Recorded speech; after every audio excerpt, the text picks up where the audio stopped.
ইরানে যদি কোনো কথায় সরকার পতন হয়ে যায় তাহলে নিজেদের সীমান্তে বাফার জোন তৈরির পরিকল্পনা করছে তুরস্ক। মঙ্গলবার এ তথ্য জানিয়েছে সংবাদ মাধ্যম মিডল ইস্ট আই।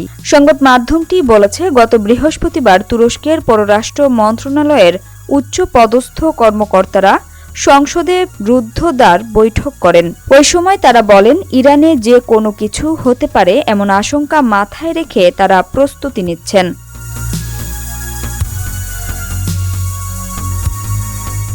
বৈঠকে থাকা এক সাংসদ বলেছেন, কর্মকর্তারা বাফার জোন তৈরির কথা বলেছেন। তাদের পরিকল্পনা হলো ইরান সরকার পতন হলে সেখান থেকে কোনো শরণার্থী যেন তুরস্কে প্রবেশ করতে না পারে, কারণ তারা নতুন করে আর কোনো শরণার্থীকে নিজেদের দেশে নিতে চায় না। তবে আরেক সাংসদ বলেছেন, বৈঠকে বাফার জোন কথাটি উচ্চারণ করা হয়নি, কিন্তু তারা স্বাভাবিক প্রক্রিয়ার চেয়ে বড় পদক্ষেপ নিতে প্রস্তুত আছেন। তিনি বলেছেন, তারা বলেছেন ইরান সীমান্তে যা কিছু করার তার সবই যেন করা হয়, কারণ যারা ইরান থেকে তুরস্কে প্রবেশের চেষ্টা করবেন তারা যেন ইরানেই থাকেন।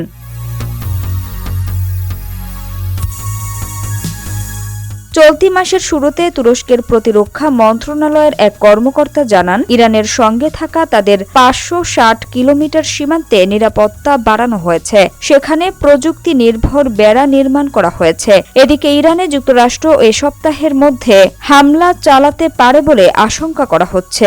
ইতোমধ্যে তাদের যুদ্ধ বিমানবাহী রণতরীসহ মিসাইলবাহী যুদ্ধজাহাজ মধ্যপ্রাচ্যের জলসীমায় প্রবেশ করেছে।